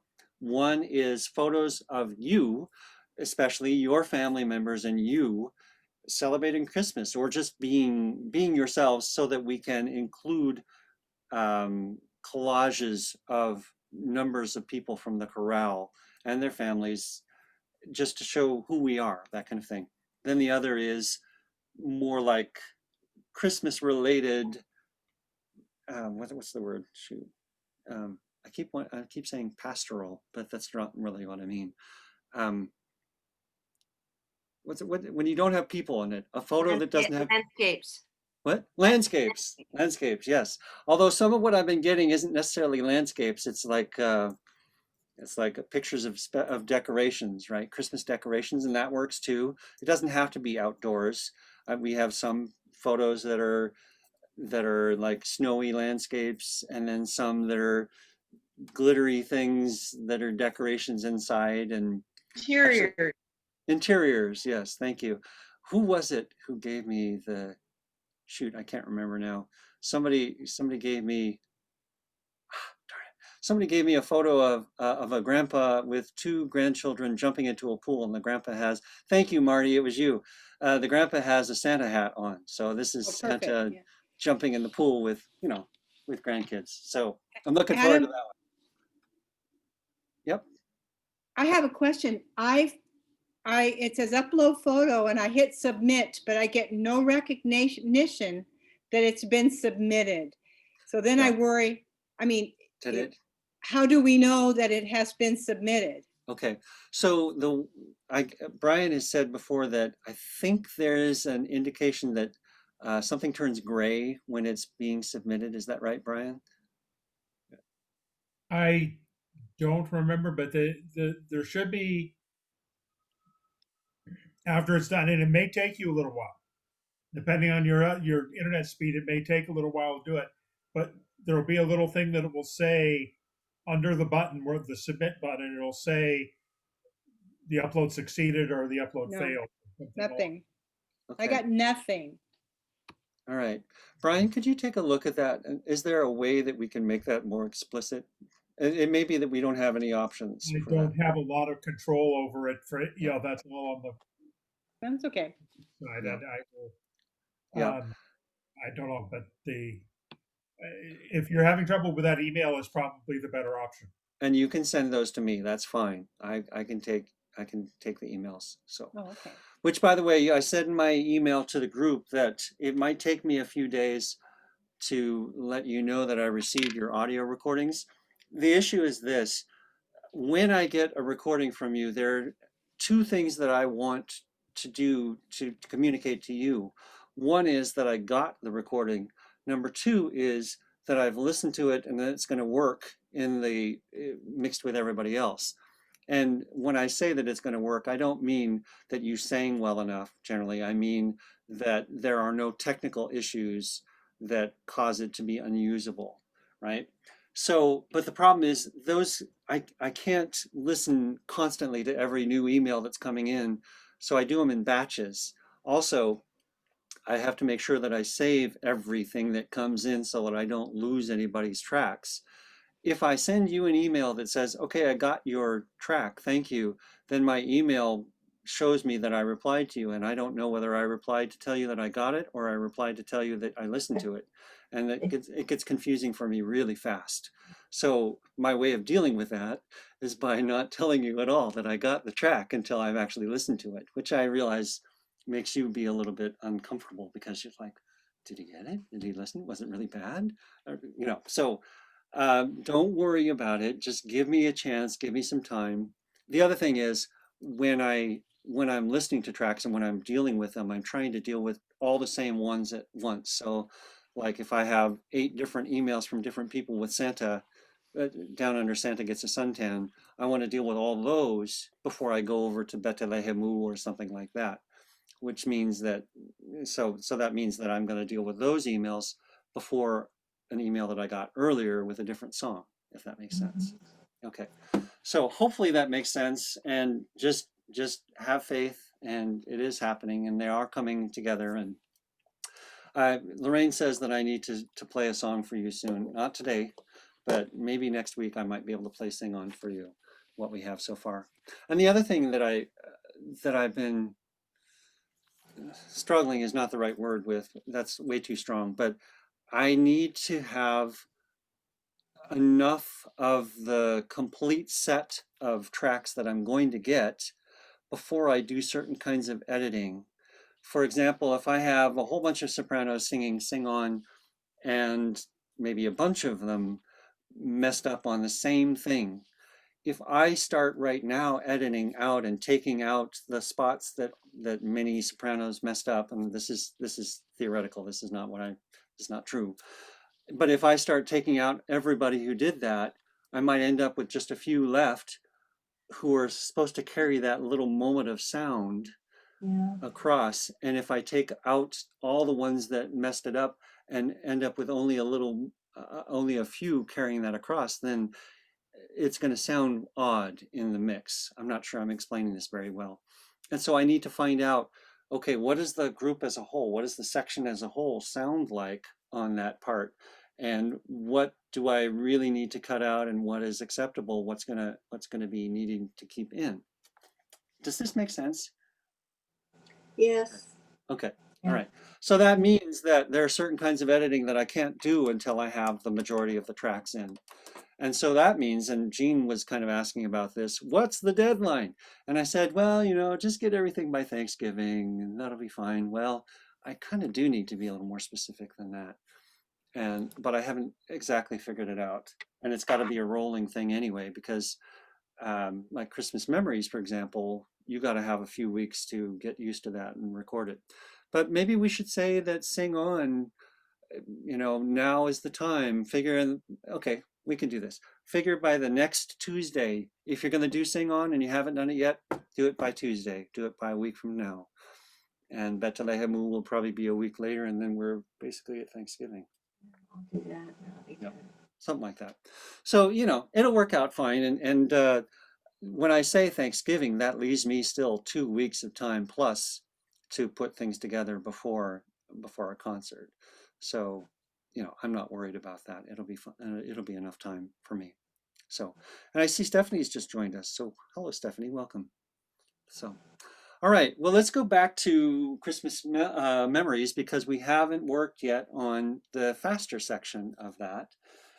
And the dings and the dongs got a lot better for me when I had my score. So let me see. What do I want to tell you? Let's look at the score and I'll tell you what I want to tell you there. Okay. So first of all, on the top of page 3, I've given you a hint of what the harp does there, just the last 4 measures before you enter. And now you notice that we have mixed meter. We have changing meter from 6/8 to 9/8, 6/8, 9/8. And this may be familiar to everybody, but just to remind you all that we're going to count. These are counted in 2s and 3s, and the 6/8 will be in 2s, and the 9/8 will be in 3. So this would be like 1 and a 2 and a 1 and a 2, 1, 2 and a 3, 1 and a 2 and a 1 and a 2, 1, 2 and a 3. Glory, and then you come in there. Now on the recording, I actually speak that so that you can hear that as we are about to come in. 1, 2, 3, 1, 2, 1, 2, 1, 2, 3. That's how you're going to find that. Oops, gotta mute. Okay. So as we are, that's the first thing. You got to be aware of where you are in the music, and you know exactly when to come in. So anybody have questions about that? Does that make sense to you all? Oh, wait, Brian, got a question there or something. Request. Remember that there are at least several of us who have not sung this before. Okay. We don't know it at all. So this is my first hearing. Okay. Of it at all. So just, I'm trying to pick it up pretty fast, but I know Karen is not going to be picking up quite as quickly as I do. So keep it in mind that. Okay, that's good. Not all experienced. Good. And can I have a show of hands, if you don't mind, who does not know this song yet? Okay, good. All right, that's fine. Good to know that. So coming back to this then, well, and I'm glad to know that, because sometimes I think, they all know this. Why am I even talking about this? But so thank you for talking. All right, now back to the score. The other thing you need to know is that as we're singing, right, we start out in 9/8, and so we're feeling these in 3. 1, 2, 1 and a 2. Oh, sorry, 1, 2, 3 and a 1 and 2 and a 3. 1, 2. So you're going to feel it that way, and the 9/8 continues. When we get to the ding dongs, it's 9/8 plus 12/8. 9/8 plus 12/8. The same pattern. I don't know why he chose to do the dings and the dongs differently, but at least you have a sense of it's 1, 2, 3, 1, 2, 3, 4, 1, 2, 3, 1, 2, 3, 4. And the only people who need to go on after that are the sopranos on this ooh. Any sopranos who choose to go on and sing that. Actually, altos, if you got a light, easy, high E flat, you're welcome to sing that also. And also, I just included the harp to give you a sense as you're singing, where are we? How long have I been singing this note, and when do I stop? Okay, so you're gonna sing it all the way to "And We're Come." Right here, there's a little bit of Eric plays with the timing there, and that's what he gets to do as the soloist. So it's not precisely in rhythm there, but the harp part is. So you can follow that. Now back up here to the Gloria. Let's all speak. Notice that we have this bum ba bum ba bum ba bum bum. I think they call it. Well, no, this is an Irish piece. Could be a Scotch snap if it's Irish. I'm not sure what they call this in that case. But we had that wah da da da da da da da da da. Can you all speak with me? Just go da da da da da da da da da da da da da. Right? Very, very common rhythm in Irish music and Scottish music too. But you only have occasionally those. See, let's speak this phrase a few times. Just these two measures right here. Okay, 1, 2, and 3. Gloria in excelsis Deo. Gloria in excelsis Deo. Once again, Gloria in excelsis Deo. Notice that there's quite a cutoff there. It's a short note. Shaldi Deo. And you've got plenty of time to breathe before you sing the dings and the dongs. Notice also here, you need to breathe in between that ding, this set of 7 ding dongs and then the other 7 ding dongs. And now notice, of course, that the tenors and the basses have this ooh that comes in. You don't finish with dings or dongs, you finish with an ooh. So let me see, what else do I need to tell you about that? Of course, here in the original notation, this is all just ooh. I decided to give you do's instead to clarify where those pitch changes happen. So, like tenors will be ooh. Sorry, if I'm 1, 2, and 3, ooh, do, do, do. Gloria in excelsis Deo, right? So you can, if you find that the D's of the do's actually get in your way, you can leave them out. That's fine. You could choose something else. You could choose an L, a lu, lu, lu. I don't really care what you choose to do as long as it's not like a tsu. That would be a bad idea. Nothing sibilant. But anything that helps you clarify that rhythm is fine by me. Okay, what else? Remember, as I mentioned, soprano 1 and 2 divide here, and you have separate practice guides on the website for the sopranos 2 and the sopranos 1. Notice that the tenors and the soprano 1 are up until this note, you are in octaves with each other, just for your reference. Basses, notice it goes up to an E flat. That's relatively high. When I sing that here, I'm in a very heady, light quality. Again, straw phonation could be helpful to you to find that, and maybe we'll spend some time next week on that to help you find that way of singing that part of your range. Let's go back and, well, actually, so I'm looking for hands. I'm looking for questions. Anybody got questions on what we've just been talking about? Okay, don't see any hands. Good. So I think I'm just going to play through that section on the recording here a couple times and have you sing through it and see what happens. Oh, wait, one more thing. Altos, very strange harmony here. It's going to sound, it might sound weird to you, this G natural, F, and E flat here. So, just sing what's on the page. Haha. Okay, now I'm going to jump over to the recording and have you listen to that. Okay, you're welcome to sing along with it. And I'm going to also, actually, I'm going to go back far enough that you hear me counting in, just like I've shown it on the notation.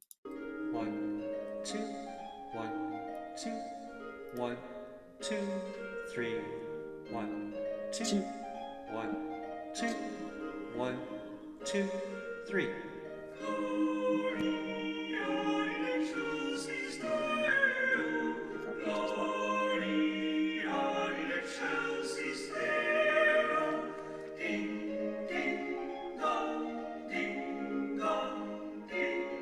Release.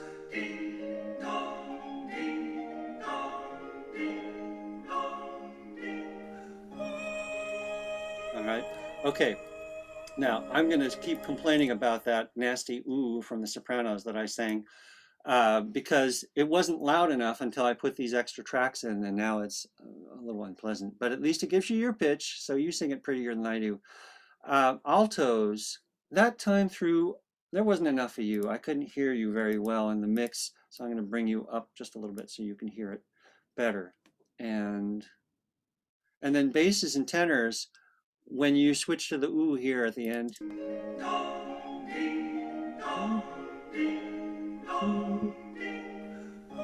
It's pretty subtle. Let me see. I'll bring all you guys up too. Let me just hear the tenors and the basses.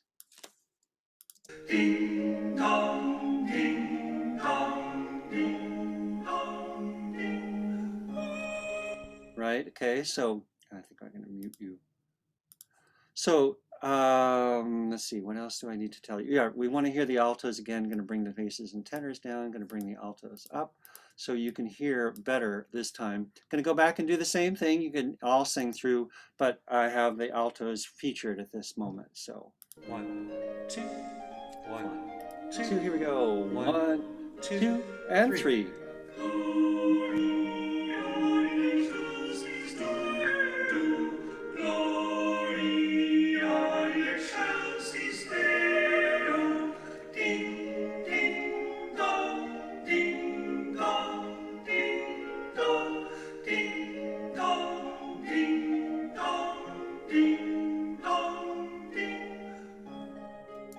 And hear what I mean? It's like, I did sing. I'm actually singing that soprano part, but you just can't hear it. All right. So altos, hopefully that was helpful for you so you could hear your part better in context at that time. Okay, what else? Well, let's just go to the end here. So, well, actually, no. Does anybody want to go over that section again or just have questions about that? We'll come back to it in terms of how do you actually sing ding and dong with a good quality tone, but we won't address that today. I think we'll talk about that next week. Adam? Yeah. Just at the final held note, just the basses are a step lower on a D flat against the high E flat. Wait, you mean the held long note? Mm-hmm. We're not doing that. I took that out. Oh, okay. Yeah. Didn't know that. That's the original score. Are you looking at my new score? Yeah, just what you sent me. Yeah. Yeah, okay. So, right. So you see here at measure 75, I don't have the basses or the tenors on there at all. Good. And Okay. that was in the original score that we got, but actually the reason why I took it out is because it's not on the Anuna recording. And so I figured if Michael felt like he didn't need to have it on the recording, then we don't either. And I experimented with it. When we did this song a few years ago, I think we did it that time. We sang it that time. But I felt like I preferred to not have that in this one. So, yeah, that's good. so that's why I took it out. Let's see. Okay, right. But the very ending here, this is a little tricky here. It was tricky for Eric too, because we got a change here in meter. We've changed from, we've been in 6/8. See, here we are in 6/8. And Stephanie kept that steady, but it was challenging because when we switched to 4/4 there was not only a change in meter, but also a change in tempo. Altos, you're the ones who really have to hear it the most because of your final resolution here on that G natural. And so I really did explicitly count it out loud as in the recording. And here's what it sounds like. We're coming home for Christmas Day to us. 2, 3, 4, 1, 2, and 3. So that 3, did you hear how long it took me to get to that 3? I think that's because Stephanie left that last resolution in the piano just a little bit extra, which is fine. That's her artistic choice, which works for me. But that means that we have to be clear on where that happens. And that'll be up to me partly in the conducting when I'm doing it on the video, but it also is when I'm counting it out loud as I just did there. Let's go back and do that. You all sing. So we're just on the last page of music, and I'll bring the music up here in just a second. And I want you to practice listening to what Eric is doing, listening to what Stephanie is doing in the accompaniment part, and hear how I'm counting, and see how you're going to fit yourself into that spot. And altos, especially on your resolution at the last measure. Okay, here we go. 1, 2, 3, count. 2, 1, 2, 3, 1, 2, 3, 4, 1, 2, and 3. And the thing about that resolution for the altos is it doesn't have to be very dramatic. It shouldn't be loud or dramatic. It should be a subtle thing that resolves there. And so if I want you to sing with energy and vitality, but if you're quiet there, that's going to be okay. All right. Okay. Before we leave, let's do this. Let's jump over to Solstice Song. And I'm going to see if we have time to do both Solstice Song and Santa in the last 10 minutes of rehearsal. So I'm going to close this one down. I'm not going to save anything. And now we're in Solstice Song.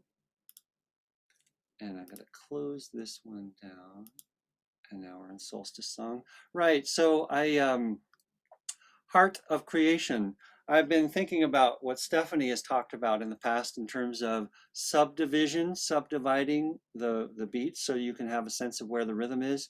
So I've added these numbers to the score. I don't think I've updated the one on the website yet, but we can look at it here at least. So if we're thinking in 1, 2, 3, 1, 2, 3, and 2, 3, 1, there's a way of thinking about this subdivision of creation. I really should have put the 2 in there also, so that you can see where those fall also. 2, 3, I think. I hate it when it helps me with like that extra period. No, thank you. So 1, 2, 3, and 1, 2, 3, 1, 2, 3, 1 of creation. 1. Can you say for me? Say 1, 2, 3, and 2, 3. 1, 2, 3, and 2, 3. 1, 2, 3, and 2, 3. Okay. We'll leave out the first heart. We'll just start here in the second measure. Let's say heart of creation. Heart of creation again. Heart of creation. Go back to the numbers. 1, 2, 3, and 2, 3. 1, 2, 3, and 2, 3. Now notice this. See how the rhythm is the same here, and it's the same here. 1, 2, 3, and 2, 3. 1, 2, 3, and here. 1, 2, 3, and 2, 3. Same rhythm happens 3 times on this chorus section. The Billion Stars is a little bit different. 1, 2, 3, and 1. Billion stars, as opposed to 1, 2, 3, and 2, 3. Sing us the songs of Ah. So I know from Sing On that sometimes people had trouble with syncopation and surprising rhythms and things like that. So the intent of this is to give you a perspective of how to line those rhythms up. And this is one way to do it, is syncopation, sorry, not syncopation, subdivision, so that you're thinking about where the big beats are. 1, 2, 3, 1, 2, 3. But you're also thinking about 1 and 2 and 3 and 1 and 2 and 3 and 1 and 2 and 3, like that. 1, 2, 3, and 2. So if I was in the room with you, I would say, okay, now you say the words in rhythm, and you say the rhythm as the subdivided rhythm, but that you can't hear each other right now, so that's not maybe going to help. But you can choose to do one or the other and go back and forth, please, experimenting with trying to speak the subdivision in the right time versus trying to say the words in the right time. And we're going to say Heart of Creation about 3 times. and I'm going to switch back and forth. I'm going to start with the numbers, and I'm going to say 1, 2, 3 for this measure. Here we go. 1, 1, 2, 3, 1, 2, 3, and 2, 3. And we'll again. 1, 2, 3, 1, 2, 3, and 2, 3. Wait. 1, 2, 3, 1, 2, 3, and 2, 3. All right. Let's do Sing Us the Songs. We're going to do Sing Us the Songs of a Billion Stars. We'll do that whole phrase and then we'll go back and we'll do it again 3 times.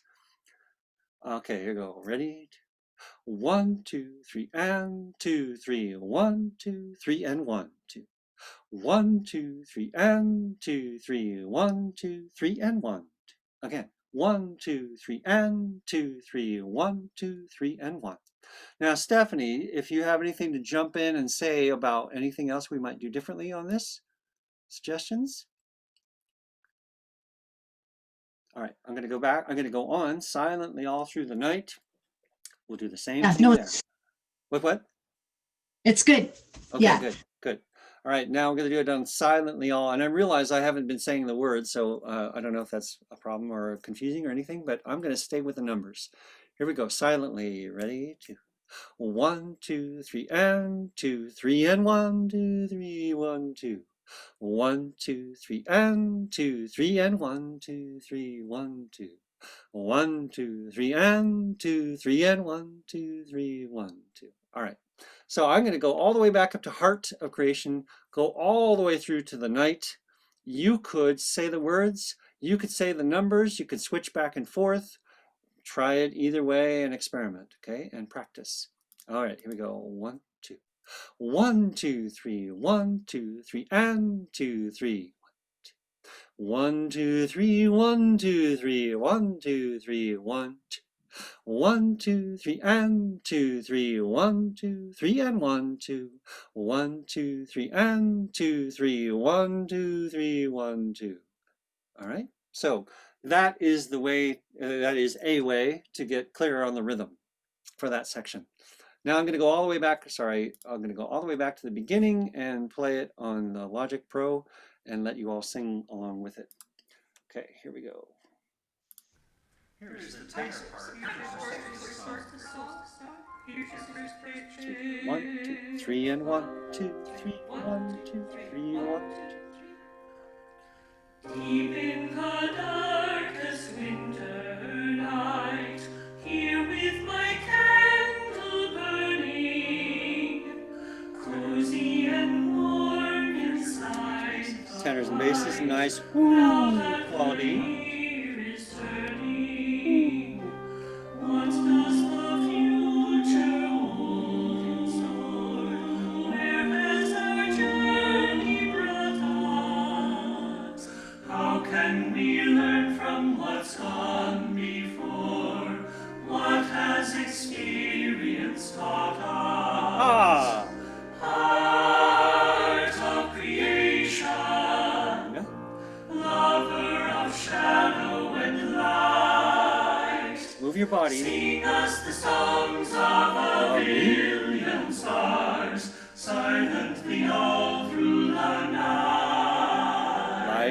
Friendship will light the darkest hours. True love will hold the vision. Peace and goodwill on earth is ours. Let it be our decision.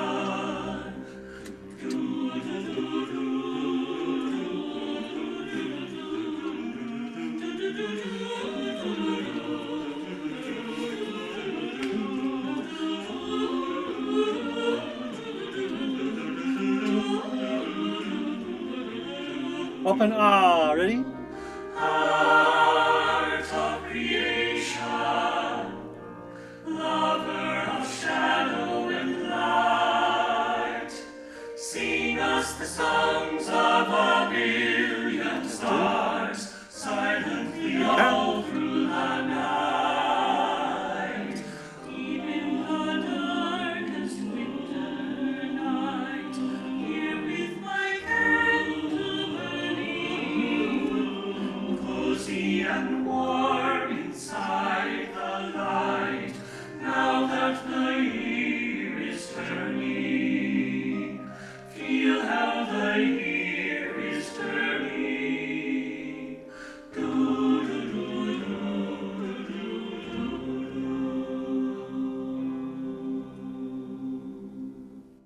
All right. Good, good. Now, I don't have Santa queued up, and we're basically at 8:30 as it is. Let me get a show of hands, if I could. Who would like some more work next week on Santa? Gets a suntan down under. Okay, so there are a few, that's good. And you know, if you want to tell me what sections, what parts you want to work on, that would be helpful too. That would be really good. And you're welcome to send me an email or let me know. But meanwhile, really excellent rehearsal, everybody. Thank you for your work and participating. And you sounded beautiful. I'm sure. Yeah, Okay. and the snacks were great. What's that? And the snacks were great. The snacks were great too. Yeah. Everybody gets exactly what they want. So yes, remember you can unmute and say good night to everybody. Good night, and thank you. Night. Good night, everybody. Good Good night. night, everybody. Bye. Thank you. Bye. Everybody. Bye-bye. Bye. Bye, Adam. Bye. Bye. Bye, Marilyn. Peggy, I want to see you again. I'll see some of you guys Yeah. tomorrow. Yeah. Yes. Hey. Good night. Good night. Hi, Janice and Kurt. Hi.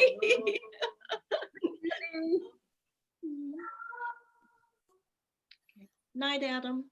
Good night. Good night, Janice. Good night, Kurt. You What? Hey, Janice and Kurt, tell Sam. Tell Sam I still want him to sing for us. Okay. Yeah. Yeah, he's been working hard, but yeah, Okay. I will. Thanks, If you Adam. can. I set certain expectations for him, which are he can take that lightly. Okay. Okay.